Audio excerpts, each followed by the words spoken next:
ഗോപാൽ, ഇതിൽ സങ്കടകരമായ ഒരു കാര്യം, ഇതിൽ കേന്ദ്രമന്ത്രി ഇടപെട്ടു, പണം കൊടുക്കാൻ തീരുമാനിച്ചു. ഇന്നിട്ട് ഈ പണത്തിനെ കുറിച്ച് ചോദിക്കുമ്പോഴാണ് 1,03,000 രൂപ കൂടി അടക്കണം എന്ന് പറയുന്നത്. എന്തായിരുന്നു ഇവരുടെ ഒരു രീതി സംസാരിക്കുന്ന സമയത്ത്? പ്രസാദ്, അത് ഇന്നലെ വൈകുന്നേരം മുതൽ നമ്മളവിടെ ചെന്നപ്പോൾ ആദ്യം ഇവരുടെ വേർഷൻ എടുക്കാൻ നമുക്ക് വാർത്ത കൊടുക്കാൻ കഴിയില്ലല്ലോ. ആദ്യം ഇവരെ വിളിക്കുമ്പോൾ തന്നെ ഒരു തരത്തിലുള്ള പ്രതികരണം ഇവരുടെ ഭാഗത്തു നിന്നുണ്ടായില്ല. പല തരത്തിൽ ഇവരുടെ MD മുതൽ അവിടെ ഒട്ടിച്ച നമ്പറിൽ വിളിച്ചവർ പ്രതികരിച്ചില്ല. ആ നമ്പർ കിട്ടാത്തതായതോടെ അതൊരു പ്രധാനപ്പെട്ട കാര്യമായിരുന്നു. അതായത് ആ വീട്ടിൻ്റെ ആ മുന്നിൽ ഒട്ടിച്ച ജപ്തി നോട്ടീസിൽ ഒരു നമ്പർ ഉണ്ടായിരുന്നു ഇവരെ ബന്ധപ്പെടാനുള്ള. ഇന്നലെ വൈകിട്ട് നമ്മൾ എത്തിയത് മുതൽ ഗോപാൽ ഏതാണ്ട് 8 മണിയോടുകൂടി അടുപ്പിച്ച് അവിടെ എത്തുന്നുണ്ട്. അതിന് ശേഷം ആ നമ്പർ എടുക്കുന്നേ ഇല്ല എന്നുള്ളതാണ്. പരിധി കഴിഞ്ഞപ്പോൾ സ്വിച്ച് ഓഫ് ആയി. അതിനുശേഷം MD മുതൽ നമ്മളെ ഈ സെയിൽസ് എക്സിക്യൂട്ടീവ് ജോലി എടുക്കുന്ന സാധാരണ പയ്യന്മാരെ വരെ നമ്മൾ വിളിച്ചു. പക്ഷേ ഒരു തരത്തിലുള്ള റെസ്പോൺസ് അവിടെ ഒന്നും ഉണ്ടായില്ല. ഒരു സമയം കഴിഞ്ഞ് 9 മണിയോട് ശേഷമാണ് ഈ നമ്പർ സ്വിച്ച് ഓഫ് ആകുന്നത്. ഇന്ന് രാവിലെ ഞാൻ ഇതേ നമ്പറിൽ വിളിച്ചു, എടുത്തില്ല. പകരം എൻ്റെ കൂടെ ഉണ്ടായിരുന്ന സമീപത്തുള്ളൊരു അയൽവക്കത്തുള്ള ഒരു ആശാ വർക്കറായ ചേച്ചിയുടെ നമ്പറിൽ നിന്ന് വിളിച്ചപ്പോൾ പുള്ളി എടുത്തു. ആ നമ്പറിൽ നിന്ന് സംസാരിച്ചപ്പോഴാണ് പിന്നീട് നമുക്കൊരു പ്രോപ്പർ കമ്മ്യൂണിക്കേഷൻ ഇവിടെ ഭാഗത്ത് നിന്ന് ഇങ്ങനെയാണ് എന്നുണ്ടാകുന്നത്. അതിൽ പുള്ളി പറഞ്ഞ കാര്യത്തിൽ ഒരു കാര്യം കൂടി സൂചിപ്പിക്കാറുണ്ട്. അതിൽ ആദ്യം 4 ലക്ഷം രൂപ തന്നെയല്ലേ എന്ന് ചോദിച്ചപ്പോൾ ഏകദേശം അത്രയൊക്കെ ഉള്ളൂ, അത് മതിയാകും എന്ന രീതിയിൽ എന്നോട് പറഞ്ഞിരുന്നു. അതിനുശേഷം പിന്നീട് ഇങ്ങോട്ട് ഹെഡ് ഓഫീസിൽ സംസാരിച്ചിട്ട് പറയാമെന്ന് ശേഷം പറഞ്ഞപ്പോഴാണ് ഈ 1,03,000 രൂപ കൂടി അധികമാവുന്നത്. അപ്പോൾ ഇവർക്ക് ഈ കേട്ട കുടുംബത്തിനും അതൊരു ഞെട്ടലായിരുന്നു. ഇനി ആ പൈസ എവിടെ നിന്ന് കിട്ടും, ഇനി നമ്മളോട് ചോദിച്ചാൽ അത് കിട്ടുമോ, അല്ലെങ്കിൽ സുരേഷ് ഗോപിക്ക് ഇക്കാര്യം അറിയാമോ എന്ന തരത്തിലേക്ക് ഇവർക്കൊരു കുടുംബത്തിനൊരു ആശങ്ക ഉണ്ടായിരുന്നു. പക്ഷേ ആ ആശങ്ക നമ്മൾ അധികം നേരം നിർത്തിയില്ല. എത്ര രൂപയാണെങ്കിലും നമ്മൾ അടയ്ക്കുമെന്നായിരുന്നല്ലോ പറഞ്ഞിരുന്നത്. സോ നമ്മൾ അതിനു വേണ്ടിയുള്ള ക്രമീകരണങ്ങൾ ഒരുക്കി. ക്രമീകരണത്തിന് ശേഷം പ്രസാദ് സൂചിപ്പിച്ച ഒരു കാര്യമാണ് അതിൽ പറയാനുള്ളത്. ഇതിൽ 4 ലക്ഷം രൂപ ഇവർ ലോൺ എടുത്തു, ലൈഫിൽ നിന്ന് കിട്ടി. ആ കിട്ടിയ പണം ഏകദേശം 100 മീറ്ററോളം ഇവരുടെ വീട്ടിലേക്ക് നടപ്പാതെ മാത്രം 2 പേർക്ക് ഒന്നിച്ച് നടക്കാൻ കഴിയില്ല. ഒരാൾക്ക് ഒരു കാലിന് മുകളിൽ ഒരു കാൽ വെച്ച് പോകാനേ പറ്റുന്ന അത്ര ചെറിയ വീതിയുള്ള കാടിനിടയിലുള്ള ഒരു വഴിയാണ്. അതുവഴി ചുമട്ട് തൊഴിലാളികൾക്ക് കൊടുത്ത കാശ് വഴി തന്നെ കുറേ പണം ഇവരുടെ സാധനങ്ങൾ മുകളിലേക്ക് എത്തിക്കുന്നതിന് വേണ്ടി ഇവർക്ക് പോയി. അങ്ങനെയാണ് വെറും 400 സ്ക്വയർ ഫീറ്റ് മാത്രമുള്ള ഒരു വീടാണ്. 400 ഉള്ളൂ അല്ലേ? 400 സ്ക്വയർ ഫീറ്റ് മാത്രമേ ഉള്ളൂ. അത് ഞാൻ കൃത്യമായി അവരോട് സംസാരിച്ചു. 400 സ്ക്വയർ ഫീറ്റ് മാത്രമേ ഉള്ളൂ. 2 ചെറിയ മുറികളും ഒരു അടുക്കളയും ചെറിയൊരു സിറ്റ് ഔട്ട് പോലെ ഒരു സ്ഥലമുള്ളൊരു വീടാണ്. അതിന് അവർക്ക് 7.5 ലക്ഷം രൂപ ചിലവായി. 3.5 ലക്ഷം രൂപ പിന്നീട് ലോൺ എടുക്കുന്നതിന് വേണ്ടി പല ബാങ്കുകൾ, സഹകരണ ബാങ്ക് അടക്കമുള്ള പലയിടങ്ങളിലും പോയി ഈ വഴി പ്രശ്നം പറഞ്ഞും അതിനോടൊപ്പം തന്നെ ചില സാമ്പത്തിക പ്രശ്നങ്ങളൊക്കെ പറഞ്ഞ് പലരും ആ ലോൺ കൊടുത്തില്ല. പിന്നീട് ഇവർ നെടുമങ്ങാടുള്ള മുത്തൂറ്റിൻ്റെ സ്ഥാപനത്തെ സമീപിച്ചു. അവിടെ നിന്ന് അവർക്ക് ഇങ്ങോട്ട് ഡയറക്റ്റ് ചെയ്ത് കൊടുത്തു. ആ ഡയറക്ഷൻ വഴിയാണ് ഇവർ 3.5 ലക്ഷം രൂപ എടുക്കുന്നത്. ആദ്യ 8 മാസങ്ങളിൽ ഇവർ അടയ്ക്കുകയും ചെയ്തിരുന്നു. അതിൻ്റെ തുക ഏകദേശം 50,000 രൂപയോളം ഇവർ അടച്ചു. അവിടെ നിന്നാണ് ഈ പാളിച്ച ഉണ്ടാകുന്നത്. ഈ അമ്മയ്ക്ക് ഈ വീട് പണി നടക്കുന്നതിനിടയ്ക്ക് ഈ അമ്മയ്ക്കൊരു സ്ട്രോക്ക് വന്നപ്പോൾ വല്ലാത്ത രീതിയിൽ കുടുംബം സാമ്പത്തിക ബുദ്ധിമുട്ടിലായി. ആ അമ്മയൊന്ന് ആരോഗ്യസ്ഥിതി മെച്ചപ്പെട്ട് വന്നപ്പോൾ ഇവരുടെ മൂത്ത മകനായിട്ടുള്ള വിനോദ് ജോലിക്കിടയിൽ വീണ് അദ്ദേഹത്തിനും കാര്യമായ പരിക്ക് പറ്റി. അവിടെയും ആശുപത്രി തന്നെ വില്ലനായി. അതിനുശേഷമാണ് ഈ വീട് പണി ഏകദേശം 2.5 വർഷം മുമ്പ് പുനരാരംഭിക്കുന്നതും ഈ ലോൺ എടുക്കുന്നതുമായി ബന്ധപ്പെട്ട തുടർ നടപടികൾ വന്നു പോരുന്നതും. ആ കാലഘട്ടത്തിൽ ഇവർക്ക് അടയ്ക്കാൻ കഴിയുന്ന തുക ഇവർ അടച്ചു എന്ന് പറയുന്നുണ്ട്. ഇടയ്ക്കത് മുടങ്ങുന്നു. 4 തവണയോളം നോട്ടീസുകൾ അയക്കുന്നു. 4 തവണ നോട്ടീസ് അയക്കുമ്പോൾ ഇവർ ഇതിൽ കൃത്യം പറയുകയാണെങ്കിൽ ഇവർ എന്നോട് പറഞ്ഞ കാര്യം, ഈ 1 ലക്ഷം രൂപ എങ്ങനെ വന്നു എന്ന് ചോദിക്കുമ്പോൾ ഇവർ ഒക്ടോബർ മാസത്തിലാണ് ഈ വിഷയം നിയമപരമായി മൂവ് ചെയ്യാമെന്ന രീതിയിലേക്ക് തീരുമാനിക്കുന്നതെന്ന്. ആ തീരുമാനിച്ചതിന് ശേഷം അത് കോടതിയെ അറിയിക്കുകയും നിയമ നടപടിക്രമങ്ങൾ ആരംഭിക്കുകയും ചെയ്തു. അന്ന് വരെയുള്ള തുകയാണ് ഈ 4,01,218 രൂപ എന്നിവർ പറയുന്നു. അതിനുശേഷം അന്ന് മുതൽ ഒക്ടോബർ മാസം മുതൽ ഇന്ന് ഈ ദിവസം ഈ നിമിഷം വരെയുള്ള ബാക്കി തുകയാണ് ഈ 1,03,000 എന്നിവർ പറയുന്നു. പക്ഷേ അതിൽ ഏറ്റവും ഇതൊക്കെ ശരിയായിക്കോട്ടെ, ഇതൊക്കെ വസ്തുത ആയിക്കോട്ടെ, നിയമപരമായിക്കോട്ടെ, എല്ലാം ലീഗലായിക്കോട്ടെ, പക്ഷേ ഞാനടക്കമുള്ള പ്രസാദ് അടക്കമുള്ള കാണുന്നവരെല്ലാവരും ആദ്യം നോക്കുന്നത് ആ ഒട്ടിച്ച പേപ്പറിലേക്കാണ്. 4,01,218 രൂപ അത്രയും അടച്ചാൽ മതി, അതെങ്ങനെയെങ്കിലും സംഘടിപ്പിക്കാമെന്ന് പറയുന്ന ഘട്ടത്തിൽ അതുപോരാ, ഇനിയും വേണമെന്ന് പറയുന്നത് അവസാന നിമിഷമാണ്. ഏകദേശം ഈ പണം എത്താൻ മിനിറ്റുകൾ മാത്രം ബാക്കിയുള്ള സമയത്താണ് അതല്ല കേട്ടോ ഇത്രയുണ്ട് എന്ന് പറയുന്നത്. 1 ലക്ഷം രൂപ ഇവരെ സംബന്ധിച്ചിടത്തോളം ഒരു ചെറിയ തുകയല്ല. അത് ഒരു തരത്തിലും ഇവർക്ക് അടയ്ക്കാൻ പറ്റുന്ന, പെട്ടെന്ന് സംഘടിപ്പിക്കാൻ പറ്റുന്ന ഒരു തുകയുമല്ല. എമൗണ്ടിൽ ഒരു പ്രത്യേകതയുണ്ട്. അതായത് ആകെ ഇവർക്ക് അടക്കാനുണ്ടായിരുന്ന തുക 4 ലക്ഷം രൂപയാണ്.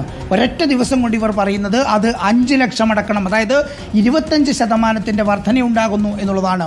ഇവിടെ ഇപ്പോൾ നമ്മൾ സംസാരിച്ച സമയത്ത് ഇവർക്ക് ഒരു തരത്തിലുള്ള ഒരു കുറ്റബോധവും ഇല്ല എന്നുള്ളതാണ്. ഒരു സ്വകാര്യ സ്ഥാപനത്തിൽ ഇങ്ങനെ കയറി വന്ന് ലൈവ് കൊടുക്കുന്നതിൽ നമുക്ക് ബുദ്ധിമുട്ടുണ്ട്. പക്ഷേ ഈ ഒരു കാര്യം നമുക്ക് പ്രേക്ഷകരെ അറിയിക്കണം എന്നുള്ളത് കൊണ്ടാണ്. അത്രയേറെ ആളുകളാണ് ഈ വിഷയത്തിൽ ഈ കുടുംബത്തിൻ്റെ ഒപ്പം ചേർന്നത് എന്ന് നമുക്കറിയാം. ഒരൊറ്റ ദിവസം കൊണ്ട് 1 ലക്ഷം രൂപ കൂട്ടി വാങ്ങിക്കുന്നു. അതിൻ്റെ ഡീറ്റെയിൽസിലേക്ക് കോടതിയിലേക്ക് പോകുമ്പോഴാണ് ഇവർ പറയുന്നത് 50,000 രൂപ അതിൻ്റെ ലീഗൽ ചാർജായി എന്ന്. 50,000 രൂപ എങ്ങനെ ലീഗൽ ചാർജായി എന്ന് ചോദിച്ചു കഴിഞ്ഞാൽ അവർക്ക് മറുപടിയില്ല. ഇതിൻ്റെ വീട്ടുടമസ്ഥൻ അല്ലെങ്കിൽ വിനോദ് ഇപ്പോഴും മാറി നിൽക്കുകയാണ് എന്ന് വളരെ ലാഘവത്തോടെ പറയുകയാണ്.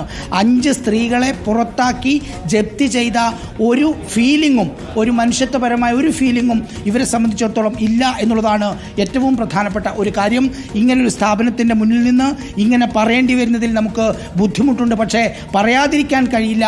അവർക്ക് ജൂലൈ 3 വരെ ഈ ജപ്തി നടപടി പൂർത്തിയാക്കാനുള്ള സമയമുണ്ടായിരുന്നു. അതായത് പൊസഷൻ 60 ദിവസത്തിനകം എന്നുള്ളതാണ് 2 മാസം മുമ്പ് പറഞ്ഞത്.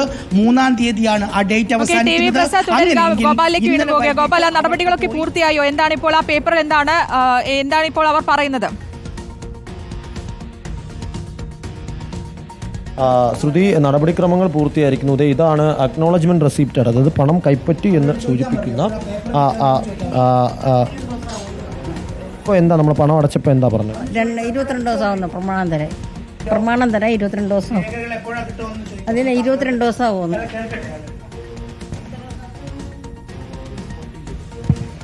Within 21 working days. 21 days. Within 21 working days. 21 working days. Within that we will provide the documents. പ്രേക്ഷകരെ കേട്ടല്ലോ അല്ലേ? മറന്നുപോയി, ക്ഷമിക്കണം. അത് ഞങ്ങൾ ഇന്നലെ ഗ്യാസ് ഊറ്റ് സിലിണ്ടർ തുറന്നു വെച്ചിട്ട് പോയി, ലൈറ്റ് മൊത്തം ഓഫ് ചെയ്തിട്ട് പോയി. പിന്നെ കതവ് പൂട്ടാൻ പറ്റുന്നില്ല. അതിൽ കുത്തു തുറന്ന് നിങ്ങൾ അതിൻ്റെ അകത്ത് കയറി. അതെങ്ങനെയാണ് കയറിയത്? താക്കോല് നമ്മളെ കയ്യിലാണിരുന്നത്. അങ്ങനെ ചെയ്തായിരുന്നു. അല്ല, അത് ബ്രേക്ക് ഓപ്പൺ കോടതിയിൽ നിന്നുള്ളതാണ്. കോടതിയിലെ ഗ്യാസ് തുറന്നിട്ടായിരുന്നു. ഇല്ലല്ലോ, ഗ്യാസ് തുറന്നിട്ടില്ല.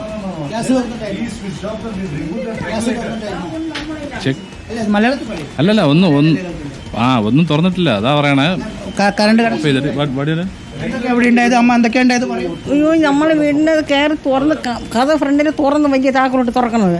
നമ്മളതിലുണ്ട് താക്കോല്. എൻ്റെ ഒരെണ്ണം മരുമോളയിലുണ്ട്. അതൊക്കെ പൊളിച്ചാണോ അകത്ത് കയറി? ഞാൻ ചെന്നപ്പോഴത്തേക്ക് പറഞ്ഞു തരുമ്പോൾ എനിക്ക് ഓടാൻ വയ്യ, കാലൊന്നും വയ്യ. ഞാനൊരു ഹോട്ടലിലാണ് നിൽക്കുന്നത്.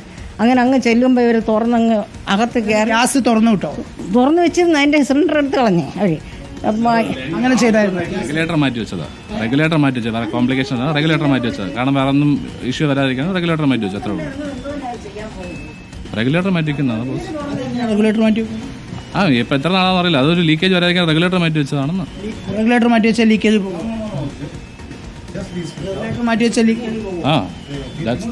ഇതൊരു ഗുരുതരമായ സംഭവമാണ്. ജപ്തി നടപടികൾക്കിടെ ഉണ്ടായതാണ് ഈ അമ്മ പറയുന്നത്. അതായത് ഗ്യാസിന്റെ റെഗുലേറ്റർ തുറന്നിടുക.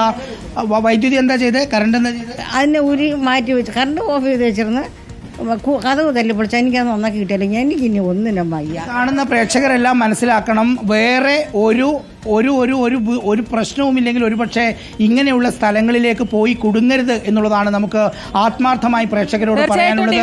പ്രേക്ഷകർ കാണുന്നുണ്ട്, പ്രേക്ഷകർ അഭിപ്രായം പറയുന്നുണ്ട്. ഈ കൊള്ള നടക്കുന്ന ഇത്തരത്തിൽ സാധാരണക്കാരോട് കാണിക്കുന്ന ക്രൂരതയും കാണുന്നുണ്ട്. അവർ അതിനുള്ള പ്രതികരണങ്ങൾ നമ്മൾ ഈ കമന്റ് ബോക്സിലടക്കം വന്നുകൊണ്ടിരിക്കുകയും ചെയ്യുന്നുണ്ട്. ഇതിൽ ഇപ്പോൾ അവർ പറഞ്ഞ ആരോപണം ഗുരുതരമായി തന്നെയാണ്. അവരുടെ വീട് കുത്തി തുറന്നാണ്. അതിന് എന്ത് നടപടിയെടുക്കും? കാരണം ഇത്രയും പലിശ അടക്കം ഇപ്പോൾ തിരിച്ചടച്ചിട്ടുണ്ട്. അവർ പറഞ്ഞ 1 ലക്ഷത്തിലധികം ഇപ്പോൾ കൂടുതൽ അടക്കേണ്ടിയും വന്നിട്ടുണ്ടല്ലോ. അത് തന്നെയാണ് ശ്രുതി ഇതിലെ പ്രധാനപ്പെട്ട കാര്യം. ഈ നടപടികൾക്കിടയിലും തീരെ മനുഷ്യത്വമില്ലാത്ത നടപടിയാണ് ഇവർ സ്വീകരിച്ചത്. അതിലിവർക്ക് ഒരു കുറ്റബോധവുമില്ല. ഇവരുടെ നടപടികൾ പൂർത്തിയാക്കി എന്ന നിലയിൽ മാത്രമാണ് ഇവരെപ്പോഴും സംസാരിക്കുന്നത്. ഇപ്പോഴാണ് ഈ ഒരു പ്രശ്നം നമ്മുടെ ശ്രദ്ധയിൽ പോലും പെടുന്നത്. അതായത് ഗ്യാസിൻ്റെ റെഗുലേറ്റർ എടുത്തു മാറ്റി എന്ന് ഇപ്പോഴിവിടെ ഉണ്ടായ ജീവനക്കാരൻ തന്നെ പറയുകയാണ്. എന്തിനായിരുന്നു അത് എന്ന് ചോദിച്ചപ്പോൾ ലീക്കേജ് ഇഷ്യൂ ഇല്ലാതിരിക്കാൻ വേണ്ടിയാണ് എന്ന മറുപടിയാണ് അവർ നൽകിയത്. അതുകൊണ്ട് തന്നെ ഇങ്ങനെയൊക്കെ ജപ്തി ചെയ്യേണ്ട തലത്തിലേക്ക് ഈ കേസ് മാറിയിരുന്നോ എന്നുള്ളത് ഗൗരവമായ ഒരു കാര്യം തന്നെയാണ്. ഇവരുടെ സൈഡിൽ നിന്ന് പരിശോധിക്കുമ്പോൾ നമ്മൾ ചോദിച്ചു, നിങ്ങൾക്ക് 60 ദിവസം ഉണ്ടായിരുന്നല്ലോ, അങ്ങനെയെങ്കിൽ ഇന്നലെ ഈ 2 സ്കൂളിൽ പോകുന്ന കുട്ടികൾ ഉൾപ്പെടെ 5 സ്ത്രീകളുള്ള വീട്ടിൽ നോട്ടീസ് നൽകി അടുത്ത ദിവസം വരും എന്ന് പറയാമായിരുന്നില്ലേ എന്ന് ചോദിച്ച സമയത്താണ് പറയുന്നത് 60 ദിവസത്തിനകം എന്ന് മാത്രമേ പറയുന്നുള്ളൂ എന്നുള്ളതാണ്. ആകെ 2 ജീവനക്കാരുള്ള ഓഫീസാണ്. കുറേ ഫയൽ കെട്ടുകൾ ഇതിനകത്ത് കാണാം. കാണാം. ഒരുപക്ഷെ ഈ അമ്മയെ പോലെയുള്ള ഒരുപാട് മനുഷ്യരുടേതായിരിക്കും ഇത് എന്നതാണ്. ഈ പണമടച്ചു, ഇനിയിപ്പോൾ 21 വർക്കിംഗ് ഡേയ്സ് കാത്തിരിക്കണം ഇവരുടെ ഡോക്യുമെന്റ് കിട്ടാൻ എന്നാണ് പ്രസാദ്, അമ്മ പറയുന്നത്. തിരിച്ചു പോവുകയാണല്ലേ, ആ നടപടി പൂർത്തിയാക്കിയ ശേഷം ഇറങ്ങുകയാണ്. പക്ഷെ അപ്പോഴും അവരുടെ പരാതി മുന്നിൽ വെച്ചാണ് പോകുന്നത്. ആ വീടിന്റെ കുത്തി തുറന്നാണ് കടന്നത്. അവർക്ക് ഇനി അതിനൊരു നേരാക്കാനോ അല്ലെങ്കിൽ മറ്റു നടപടികൾക്ക് കടക്കുമ്പോഴുള്ള ഒരു പാങ്ങില്ല, അതിനുള്ള സാഹചര്യം ഇല്ലാതെയാണ് ആ പാവങ്ങൾ ബുദ്ധിമുട്ടി ജീവിക്കുന്നത്. അതടക്കം അവർ പങ്കുവെച്ചുകൊണ്ടാണ് അവിടെ നിന്ന് ഇറങ്ങുന്നത് അല്ലേ? ഉറപ്പായും ശ്രുതി, അതായത് നമ്മൾ നേരത്തെ പറഞ്ഞതുപോലെ ആ വീട്ടിലേക്കൊരു വഴി ഉണ്ടായിരുന്നുവെങ്കിൽ ഇവർക്ക് ഏതെങ്കിലും സഹകരണ ബാങ്കിൽ നിന്നോ ഏതെങ്കിലും ദേശസാൽകൃത ബാങ്കിൽ നിന്നോ ഇവരുടെ 3 ലക്ഷം വായ്പ കിട്ടുമായിരുന്നു. ആ ഭൂമി പണയപ്പെടുത്തിക്കൊണ്ട് അതിനുള്ള വഴി അവർക്കില്ല. ആ റോഡിൽ നിന്ന് ഏതാണ്ട് 200 മീറ്ററോളം വീട്ടിലേക്ക് നടന്നു പോകുന്ന ഒരു വഴി മാത്രമാണ്, കുത്തനെയുള്ള ഒരു കയറ്റമാണത് മാത്രമാണുള്ളത്. അതാണ് യഥാർത്ഥത്തിൽ ഈ സ്ഥാപനം മുതലെടുത്തത്. ഇവർക്ക് 4 ലക്ഷം രൂപ കിട്ടി. 3.5 ലക്ഷം രൂപയും കൂടെ കൂട്ടി, ഞാൻ ഇന്നലെ 600 സ്ക്വയർ ഫീറ്റ് എന്നാണ് പറഞ്ഞത്, 600 ഇല്ല, ആകെ 400 സ്ക്വയർ ഫീറ്റ് വീടാണ്. പ്രേക്ഷകർ ഒന്നുകൂടി കാണണം. ഇതാണ് ആ സ്ഥാപനം, മുത്തൂറ്റ് ഹൗസിംഗ് ഫിനാൻസ് എന്നാണ് പേര്. 5 സ്ത്രീകളെ പുറത്താക്കി. ഇന്നലെ രാത്രി 100 കണക്കിന് ആളുകൾ ഇവർ കൊടുത്ത നമ്പറിലേക്ക് വിളിച്ചിട്ടും അത് ഓഫാക്കി കിടന്നുറങ്ങിയ സ്ഥാപനത്തിന്റെ പേരാണ് നമ്മൾ കാണിച്ചത്. ഇവരെ പോലെയുള്ള 10,000 കണക്കിന് മനുഷ്യരുണ്ട് നമ്മുടെ നാട്ടിൽ. ഉറപ്പായും റിപ്പോർട്ടർ ഇങ്ങനെയുള്ളവരുടെ കൂടെ ഉണ്ടാകും. തീർച്ചയായും നീതി